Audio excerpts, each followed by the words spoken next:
Thanks to everybody that's joined us so far. Message for the day is culture. Really important topic. Really excited to be talking about this. So we'll start to get rolling. Just to introduce the panel that will be working with us, bringing their insight today. So we've got Kate Davies. Morning, Kate. Good morning. Morning. Kate joins us from CBRE, Director of Workplace. I think you've had plenty of people experience, Kate, so we'll be leaning on you for helping us with the human resource, the people aspect of it. Brilliant. Bringing your insight. And morning, Richard. Morning. Morning. Joining us, Head of Marketing at Borg and Overström. You've had a wide and varied experience of marketing, running your own studio as well as advising many businesses. So that brings the aspect of culture and how that has an impact on business and brand. So I'll be really interested, not that you haven't had experience with people, but be interested as Kate and Richard talk that together and bring those two aspects of culture and how they're so important to business. So looking forward to the conversations today. If we can roll on. What is culture? Why are we talking about it? It had a really interesting, this second quote here, and there's a couple of keywords that jump out at me. This piece by Edgar Schein here, I don't know whether anyone's read his books, but so interesting that really it's so intangible, but it's what drives a company. Some cultures, as we know, might be quite autocratic and top down. Others might be very people-led. But it's that thing that when you walk into a company, you can just kind of feel it. It's almost intangible. And it's the values that really drive a company. And I like this bit. It's shared basic assumptions that the groups learn. So when somebody joins you, do they learn what your culture is? And so the reason we're getting at this today is because we've had such a dramatic shift to the way we work, the pattern of work. Let's look at how that impacts culture. And so if we can just run through the agenda, how we're going to talk, what we're going to talk around, Zoe. Thanks for that. So first of all, panel discussion. So Kate and Richard joining me, we're going to discuss some I'm going to call them 3 big questions. Look at how culture is affected, particularly in the environment we are at the moment. Kate's going to bring us some more points. So thanks for that, Kate. Some research, some tips and tricks that you found, some feedback back from clients, and then finally some Q&As. We've had some questions come in. Thanks for those that have. And as Zoe said, really encourage everyone to use the live chat. Any questions that come in, we can't promise to get everything answered on the spot. But as we've done before, anything that doesn't get answered at the time, we'll definitely make sure that gets answered in time. Almost keep the questions alive, keep the conversation alive as we go forward. Such important times, so important to support each other through that. So with that, we'll jump straight into the panel. So the 3 big topics that I want to cover today. The first is culture in a changing workplace. And I kind of look at this culture in a changing workplace. I see it as the way we're working. And then we're going to go into investing in culture. That's almost like the finance, the time element of the company. Should we continue to invest? Should we pull back? Where do we go on that? And then the third piece, keeping close while maintaining distance. And a really important point came out in the last couple of days on this. This is physical distance. This isn't social distancing. Social, we want to get together. Physical, we're going to have to keep apart for our own health's sake. But culturally, I'm going to use culturally like social. We want to keep each other together. So how do we maintain that while we're having to physically stay apart to keep safe? So with that, we'll jump straight into the first piece as to the changing workplace. I read a really interesting Forbes article on this. I thought this kind of set it out for me. It was only just early part of last year and how much has changed since the beginning of 2019. It was written by a person called Naz Beheshti, and she was talking about the 10 statistics linking employee engagement and wellness. And so the real people aspect of culture. But one really jumped out at me. She said 70% of employers have improved their physical environments to help staff wellness and to improve the culture. And I just thought, wow, 70%. What are we all doing now as companies when suddenly we've had to take everyone out of our physical environments? How does that change it? So Kate, I'm going to throw this to you first. That drastic change, in the workplace, sort of how the fabric of the workplace is? Has that put a strain on culture? I think it's a really interesting question. I guess if we take a step back and look at the importance of culture within an organisation, you could almost argue that the building is just an enabler for that. If an organisation has a very strong culture that people are all bought into, it's clear from an onboarding perspective, that shared vision, shared values, people are really at the heart of everything that that organisation does. You could almost argue that it doesn't matter where those people are, that culture should still be very, very strong. I guess the biggest challenge that we're seeing with the majority of our clients at the moment is that so much of what they've done and what they've offered to their people has been based around the physical building.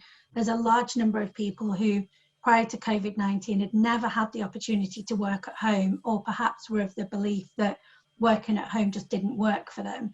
So what we've seen is almost a seismic shift in terms of the way that people work, the way that they engage, and I think perhaps more importantly, the way that people are managed, and that will continue over time. I mean, when we talk about culture from a wellbeing perspective, we talk about the employee experience, the physical space, the ways of working, and then the services that sit around that. And I think now more than ever, the focus on those parts other than the physical building, I guess in some ways the physical building, it's almost quite easy to drive a cultural change if people are in the same place, because you have that opportunity on a daily basis to remind people of your vision, your values, your shared beliefs, what's expected. And now that has to be done quite differently. I love that piece you said there, Kate. They haven't had the opportunity pre-COVID. And it's almost like this is a really golden opportunity. Richard, can I throw this one to you I picked up on what Kate said there about the vision, the values around the building. And I know you're a real believer in that. What's your take on that? Well, obviously it shouldn't just be around the building. Like vision values should be within us. We should be living them. So as we go remote, then it becomes even more important to be actually instilling those vision and values within us to hold the culture. Just going back to the question about whether drastic change will bring a strain on culture, I think that's down to really how strong the culture was in the first place, because you can't suddenly develop a great culture, and that largely comes down to trust. So it's, as Stephen Covey says, it's the most essential ingredient in effective communication, and it's the foundation that holds all relationships. So, you know, if you've got high trust in an organization, that leads to a great culture. So whether we're in the office or out of the office, it shouldn't actually matter. If it's a strong culture, then that should carry to wherever you are. Because the businesses that are going to struggle are the ones that had a weak culture in the first place. That's fantastic, and some. I think you're almost giving us some tips and tricks that we're going to be looking at later on there. So I love those bits. You pick up about communication, a really, really important point. And so this whole piece around home working, which, as Kate said, is almost like a brilliant experiment, if we look at it that way, a fantastic opportunity that we've had. What adaptations do we need to do to that? And I know some of the conversations we've been having with clients about how they can get their home office set up, and the feedback that's coming back is so many have just made little changes. But I love this idea of this is an opportunity. So those visions and values, is there little things that I can do to make it my space? I was watching a video earlier this week by somebody that's homeworked for 10 years, and he was talking about making it my own space. You haven't got anybody else that says, I can't do that there, or I can't do that there. So for us, obviously, we might talk about coffee, but there's so many things that I can bring. What's the little thing, the work cycle, the time pattern, where I fit exercise into the day? Kate, you've probably got loads and loads of tips and tricks you can share with us on this. Yeah, thanks for that. I mean, it's something I'm absolutely so passionate about. I think we'll come on to talk a little bit more around the different elements we talk about when we discuss well-being. But I think for the majority of people right now, the most important thing by far is the environmental aspects. So making sure that for all of your people, they've got the ability to go to work and to switch off from work. Now, that might be as simple as closing a laptop, putting it in a bag at the end of the day, we recognise that for large numbers of people, large number of organisations, people are not fortunate enough to have a home study, maybe not even a dining table, definitely not a proper ergonomic chair with monitors and screens. But there are really small changes and adaptations that people can make. First, around making sure you've got a clear routine. So things like maybe going for a walk before you start work in the morning that could almost substitute your commute. Empowering your people to take a lunch and a proper break, as they would do if they would perhaps wander to get a coffee or head to the water machine. Have those impromptu, I guess, just those parts where you would typically bump into somebody throughout the day. At the moment, they're gone because everything is scheduled. So trying to carve that time out within a day that's almost free time, where you are available just for a random chat, for someone to call you, and really just driving that kind of, I guess, cultural opportunity within organisations, even down to within your small teams, to say, okay, rather than let's create a charter of how we're going to work, let's think about what works for us. To date, it's been probably 9, 10, 11 weeks maybe for some organisations, and it's been very, very reactive. What we're now looking at, certainly in terms of pre-vaccine, is that some people might not return to an office till Christmas, till January. That's a really long time to sustain this new normal, this new way of working. So it's really important that people take the time and just pause and say, right, okay, what does this look like for us? What does a day look like? When does a day stop, start, finish? What's important? How do we take breaks? How do we connect on things other than work? And I think organisations are doing a brilliant job at fun things, quizzes, sports challenges, things like that. But I think thinking of the longer term, how do you keep people engaged and what's really important? I guess increasingly as we move forward and we perhaps have that split team. So to date, we've had either people in an office or working in a frontline role or at home. What we're going to have going forward is this split where we'll have some people who are still at home, perhaps they choose to be there, perhaps they don't. We'll have other people who are maybe returning to work, again, might choose to return, maybe not, maybe it's business critical role and they have to be back into that office environment. So in essence, you could have perhaps 4 groups of people that you need to make sure you cater for, not just from a communication perspective, but also from an engagement perspective. So now more than ever, I think that cultural piece is so important, so that people have that shared vision, values, that they feel that they're a part of something, regardless of where they're doing that from. And that brings us that point you brought in there, Kate, fantastic point. Up until now, we've been quite reactive. So that was kind of my next question. Should we just allow it to be reactive, or should we, is this, again, using that word opportunity, is this its opportunity to jump to something more proactive?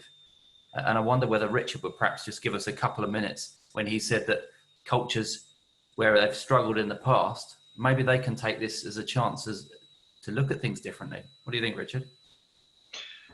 It comes down to leadership, doesn't it? So, how strong is the leadership in our companies? And again, communication. So we definitely have to be proactive. That's what people are looking for. They're looking for someone to follow. They're looking for information. People feel like they're on their own. So, the more we communicate, the more we can give clear direction, the more that we're going to instill trust. Does that make sense? Yeah, it does 100%. And people, as you say, they're just looking for decisive, clear. It's difficult times, right? For many of us, it's quite an uncertain terms. We're in Mental Health Awareness Week. It is tough times, but there is opportunity in this, and now more than ever, as you say, make those decisions, be decisive, and if we've got something wrong, that's okay. We can admit our mistakes and we can move forward. So I think that brings us to kind of the next question: should I invest in that culture? And Kate, I'd love you to lead us into this. Richard pointed out there about Stephen M.R. Covey, the speed of trust. And I think that's a really good anchor point to talk about here. We know that a culture of high trust, he talks about it being a 3 times multiplier. Give us some thoughts about whether there's ever a more relevant time to invest, or whether I should cut back, hold back. Kate? No, I mean, I think regardless of where your workforce is based, it's always, always important to continue to invest in developing a strong culture, and a culture that people really want to be a part of. I think trust is a really, I guess, decisive point in terms of flexible working or home working. Because for many organisations to date, what they've had is almost meerkat managers, where they would pop up, they'd have a look, where are their people, what are they doing, oh, they're there, okay, we're good, we'll sit back down again. But what that has never really explored is what those people are actually doing. And now more than ever, I would encourage all organisations to switch to that output model. You know, we know of clients where they've moved away from doing timesheets, and actually what they're asking people to do is just a summary of what they've done that week, so that it can be billed or costed. And I think that is something that we will see more of over time, particularly as this period of prolonged working from home will continue.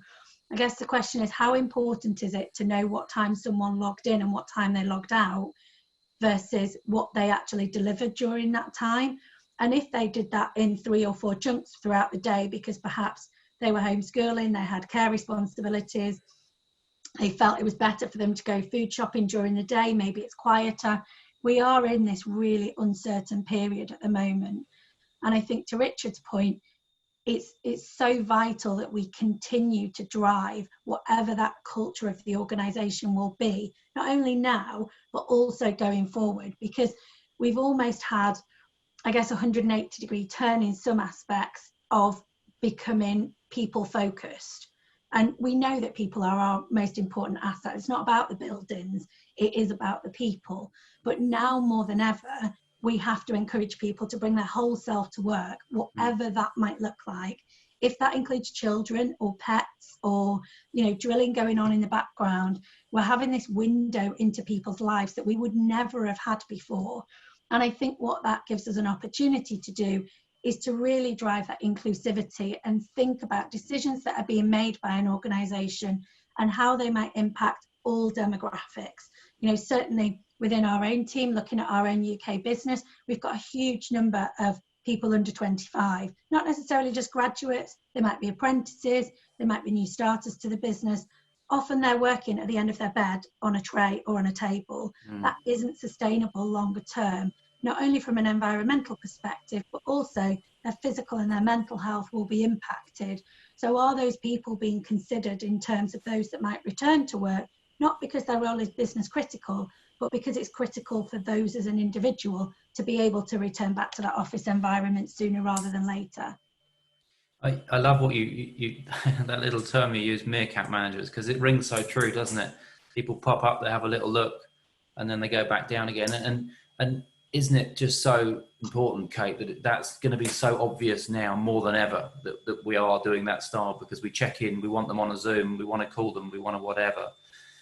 But it's little things, isn't it? This investment is small. It's not some huge change. I noticed something coming up on the chat. Should we have time off? Just encouraging somebody else. Yeah, just take a break.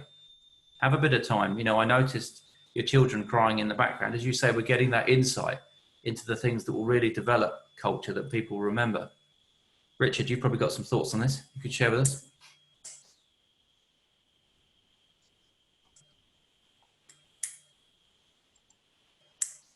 Sorry, my spacebar wasn't working. So yes, absolutely. What Kate has said is incredibly valuable, and I'd just like to share a quote. I love a good quote. Really famous quote that everyone would have heard of before, from Maya Angelou. She says, "At the end of the day, people won't remember what you said or did. They will remember how you made them feel."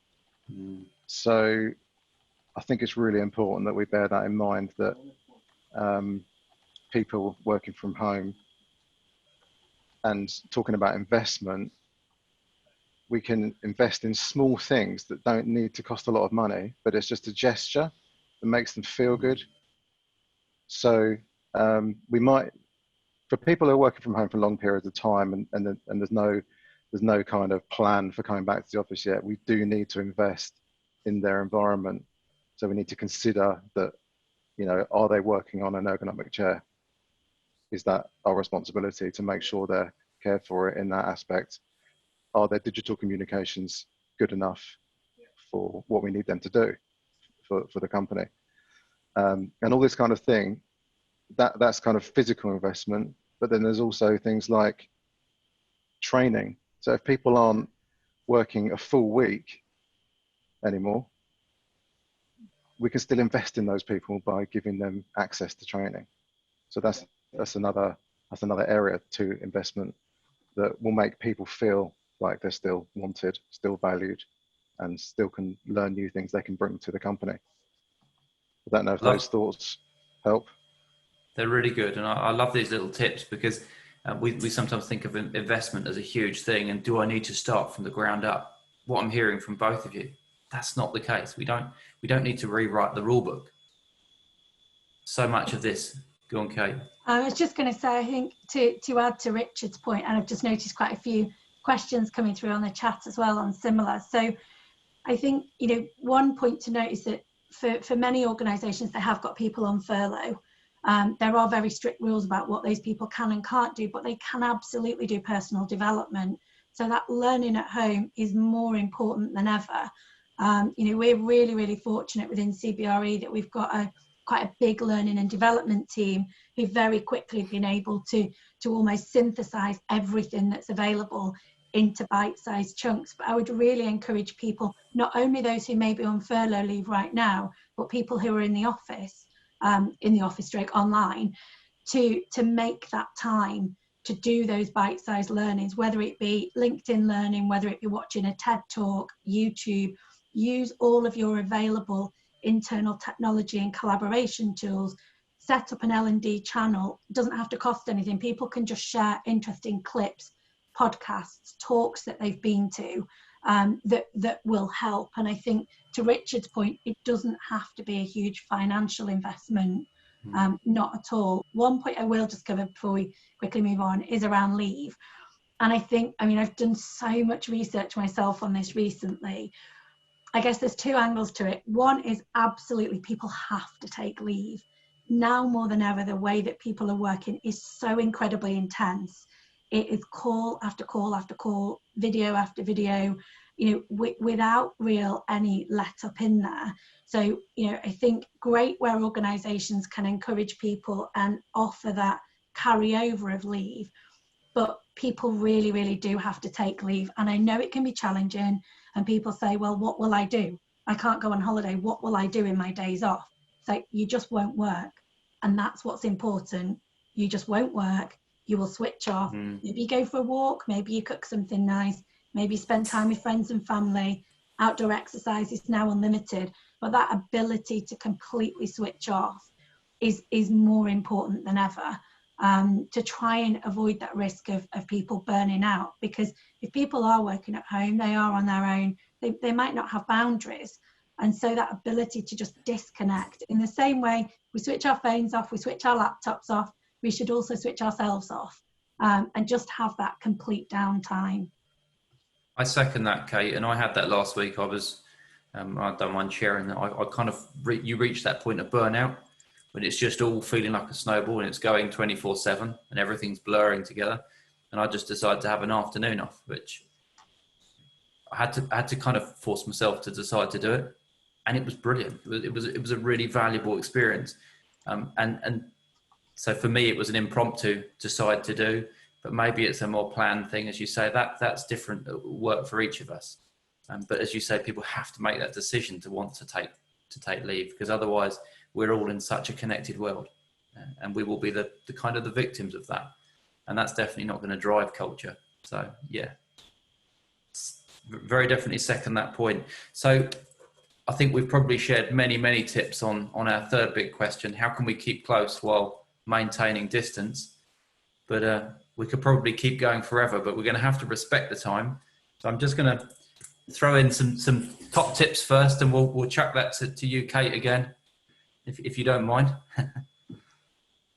Yeah, absolutely. So, I think, and we touched on this, and I love the fact you're using it already, Scott, that this is about physical distancing, not social distancing. And it's so incredibly challenging that we've got government messages that tell us to socially distance, where actually we need to socially connect now more than ever. I think the most important thing from a cultural and organisational perspective is to bring that human side. So right from the top of the organisation, that acknowledgement, not just this week because it's Mental Health Awareness Week, not just 14th of October because it's World Mental Health Day, but every single week, that acknowledgement that sometimes you just have days and they're just a bit rubbish, and that's okay, and everybody will have those days. And what we don't have right now is that ability to go into a building quite freely and someone say, oh, you'd have written down, you look a bit quiet, are you okay? For you to then say, oh, I had a really rubbish night's sleep, or this has been bothering me, I've got this big piece of work, or I've got this deadline, or I've got this client and I'm not quite sure what to do with it. So now more than ever, that human side, that, we all have feelings, we all have emotions, we're not robots. It's really, really important that we do encourage people to bring their whole self, really trying to champion all of the fantastic support that's available. Larger organisations will likely have employee assistance programmes, mental health first aiders, a whole network of support that's available. But there's also lots of support available for smaller organisations without a huge investment. There's mental health mates, there's loads of stuff online where you can just join. You can just join a network, have a chat. I've done it myself, just had a chat with complete strangers, talked about absolutely nothing related to work.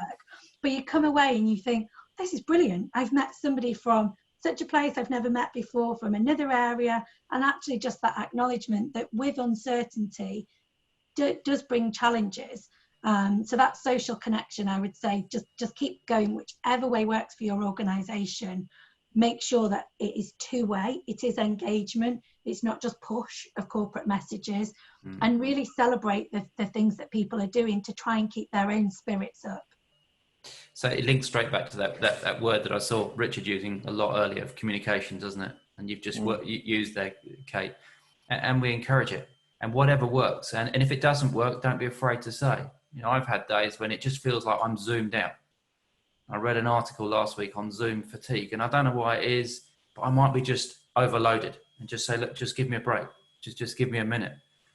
So I think that's really important, and keep communicating, because we won't have those water cooler moments, will we? We won't have those coffee moments. It's a little share that's worked really well for our team is just to have a Zoom running without even the audio on. So you can just see people, they're still doing the things that I do. They're kind of in the same space as me. It's virtual. That's a little tip that's worked for us. It's maybe not the same. And as we get back to offices, maybe rotate the teams that are coming in. If there's only 20%, 10% of the workforce, share different people. Put someone from accounts in the same office space as someone from sales, and mix up the teams. We're all human beings. We can all bring something to each other. So I think they're really, really good tips. Richard, just give us another couple of quick tips, if you will, on communication. It's your forte. So just picking up on Kate's point about being human is absolutely key right now. And I have to say, at the beginning of this lockdown period, I was one of the culprits that was using Zoom backgrounds and things like that. And they don't work. Just switch them off. Just be real. Just show people you're home. Do you know what I mean? We're all in the same situation. So let's just be real and be human. And also the value of small talk, as Kate mentioned earlier, about having a window into people's lives, into our team members' lives that we never had before, and just having, sharing personal experiences is really valuable at this time. Just to add to your point about communication, I think there's no such thing as over communicating. It's one of Patrick Lencioni's things, isn't it, about over communicating? And just a tip from what we do at Borg and Overström is increasing the number of huddles.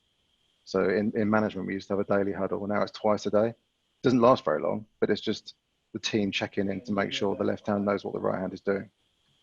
And in marketing, we used to have a weekly execution meeting, and now they're daily. So it's just increasing the amount of communication, just so that everyone stays on the same page, even if we're not in the same room. Don't know if that makes sense.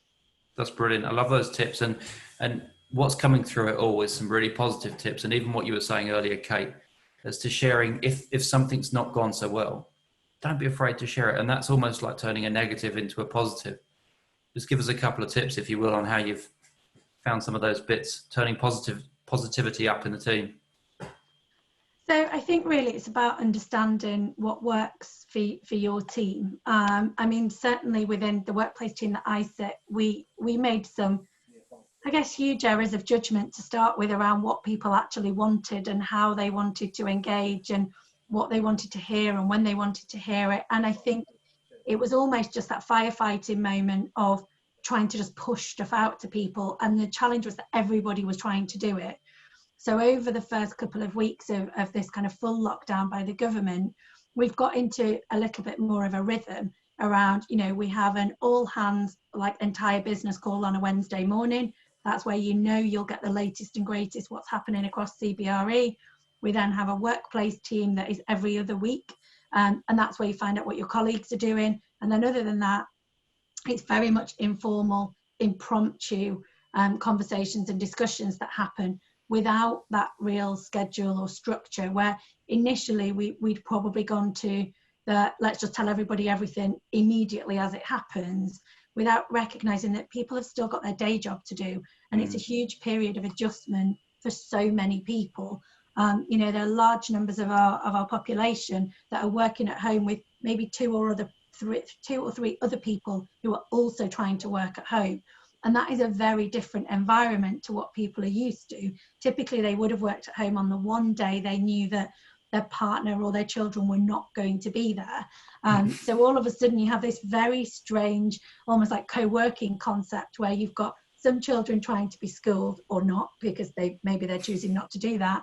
Then you've got parents who are trying to juggle being a parent and a homeschooler and then do their day job. So I think it is just about that. I mean, quite ironic being in the middle of Mental Health Awareness Week, but it's about the kindness. So being kindness to each other, but also kindness to ourselves. That, you know, it is unprecedented times. Nobody's planned for this.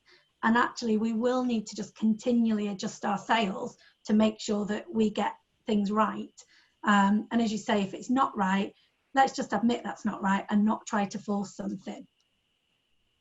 I thought we could talk for hours, couldn't we, on points, and there's so much that could be shared, but I hope everyone's picking up some great points. And I'm seeing from the chat here that there's lots and lots of thoughts, questions, which we'll keep alive after this. But if it's okay, Kate, we're going to jump forward now and hear some of the bits that you've been implementing in CBRE, because I think there'll be more shares for everybody from there.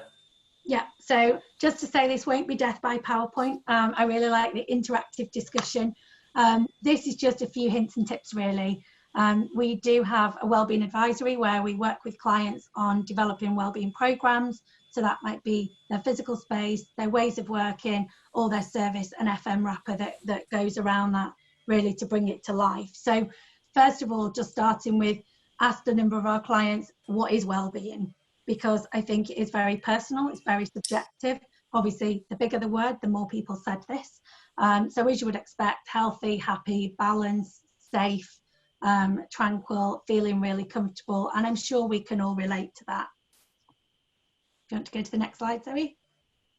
Perfect. So just then, in terms of what creates optimal well-being, obviously we know from WHO, it's that sense of absence of disease or infirmity. For us, we talk about 6 key components. So social, physical, mental, environmental, nutritional, and digital. And I think now more than ever, having that balance across all of those things. And we touched on all of them, I would say, with the exception of nutrition and digital. So just a couple of points on that. I think, you know, we very much talk about we're eating to thrive, not to survive. So really being mindful of what you're eating, when you're eating. And actually, if you have a day where you just eat cake all day, that's okay. Don't be hard on yourself. As long as every day isn't cake all day, then you will be absolutely fine. I think digital now more than ever is of increasing importance. I touched at the beginning around that ability to switch off and disconnect. I don't just mean to put yourself into sleep mode, but to actually unplug and recharge. Technology at the moment has been an amazing enabler. to connect us now more than ever. But with that does come those challenges in terms of being always on and making sure that we have those rules and regulations. You know, if a line manager sends an email at 10 o'clock at night, are you expected to respond? Similarly, if someone tries to call you and you're having a lunch break, what is that protocol in terms of returning that call, returning when it's appropriate? See an increasing number of people put footer on their email, talking about when they're working and how they're working and how they like to work. So a little bit more of a build from that, you know, whilst we work flexibly and it's appropriate for me to contact you at the moment, feel free to return email when it's convenient for you. People are actually specifying, if you want to contact me and connect by Zoom, I'm best in the morning because I've got childcare challenges, or just bringing that human element again. On to the next one. I've already touched on this around what does wellbeing at work mean. For us, we very much look at the spaces, the support, the services, and at the heart of it, the employee experience. So really thinking about the physical spaces that are provided, the environment, and that's not just to provide full wellbeing suites or a gym, it's around quiet spaces, retreat space for people to get away from their day job. And then also we're seeing an increasing number of multifunction spaces being created that could be a quiet room, they could be first aid space, they could be where a service could be provided, such as osteopath, physio, beauty treatments maybe. So whatever your people will benefit from, they're normally paid for by individuals, they're not usually supplemented by an organisation, but just creating those small spaces that just give something back to people. And finally, the point that's usually missed is the services. So how do you really bring that to life ongoing for people? If there are spaces that are available within your physical workplace, how do you drive people to use them? If it's a gym, if it's classes that are provided, perhaps you're providing creative classes, language classes, choir space. How do people know how they get involved? And really that's leaning on your service providers. So the FM teams, the office managers, to make sure that you create that sense of community where everybody is involved and welcome. Then on to next one, just some quick wins, hints and tips. And I will say these are actually from clients. So we did a session a couple of weeks ago and Scott attended, and these were things that people recommended. We've touched on a lot of them already. I think the few parts that I would kind of draw attention to, holidays we've already touched on. I think it is really important even for people who are on furlough. It is down to people teams to determine this, but all that does is almost take them out of the opportunity of returning to work for that period. But certainly within CBRE, the decision that we've made, our holidays run January to December. So people on furlough had to take 40% by the end of June, and people who have been still online have had to take 50% by the end of June.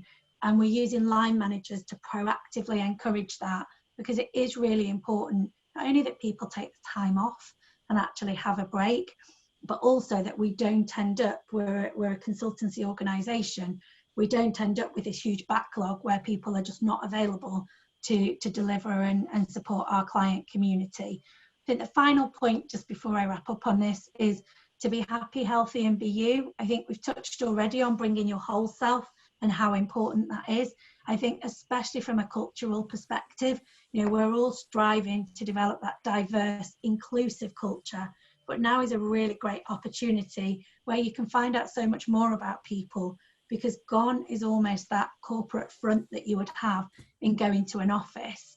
You know, most people are in their own comfortable attire, they're not perhaps in a suit every day, they're much more open to talking about how they're feeling, how things are going, how workload is, a little bit more around family. And as Richard's already said, you also get to see into people's houses as well, which, you know, if you're like me, I love interiors and stuff, and it's a brilliant opportunity where people can do fun things like through the keyhole, which space am I in today, something about, you know, that I've got at home that tells you something about me.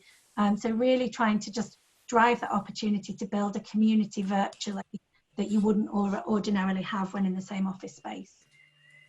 That's amazing, Kate. So many brilliant shares, and thank you for sharing that. There's a couple of points I picked up on. One was what you said about a rhythm, but then having then being free flow. So you've got some things that are anchored, and that will give us that certainty, that structure that we need. But then if something needs doing, if I need to drop out to talk to a client, I can do that. And then the other piece was balance. A really, really good word there that I noticed you used. Let's keep everything in balance. You know, we're still human beings, and culturally we still need our team together. You know, and we are going to come out the other side of this. And we don't want everyone, as you say, burnt out. We want people still to remain as whole people, getting through to that thrive, not survive. So there's some brilliant shares there, hopefully for everybody. And I'm going to start off the first Q&A. And we're going to keep this fairly short because, as I say, we don't want to talk forever. Everyone's got things to do. But the first question I'm going to put is, how can I develop organic content virtually? It's a question that came in from the audience. And I think what that means to me, and I'm going to come back to this kind of, how can I get that water cooler moment back where I just learn to pick up from others from the body language? And I wonder if I can maybe throw this one to you, Richard, first. Any tips or tricks for how I can be authentic, but embracing digital? Okay, so I think there's two ways of doing this. I'm also really interested to hear what Kate says as well, but there's kind of the team water cooler, if you see what I mean. So whether we're on Teams or Slack or WhatsApp or whatever it is, we do need to create those digital groups where we can openly chat all day long, just, you know, ad hoc, on and off. And that's worked really well at Borg and Overström. The company chat, every employee is on there, and it's just amazing.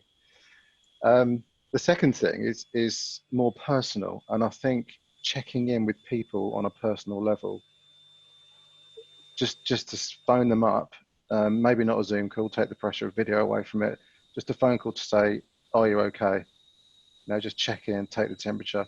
Because the thing is, when we're working remotely, when we're in an office, you can sense if there's pressure, you can feel it. When you're remote, you can't feel it, and you can't sense it with written communication. Somebody can write a really cheerful email, but actually might be feeling terrible inside. So it's really important to do those one-on-one check-ins. Don't know whether you call that a virtual water cooler moment or not, but that's brilliant. I love that. And as you said, I'm interested to hear what Kate says, so I'm going to throw it across to Kate now. Yeah, I think just to build on that, I mean, one of the things that I started doing with my team about 3 weeks ago is doing a walk and talk. So when we had our one-to-ones, the commitment we made was that just before the one-to-one, 5 minutes, we would get our trainers on, our shoes, and then we would walk. And I put a caveat in, I wasn't responsible for how far or how fast they walked. So if they were late for their next meeting, well, so be it. But in that like 45 minutes, 30 minutes, however long that is, it was a commitment that we made that we would just talk.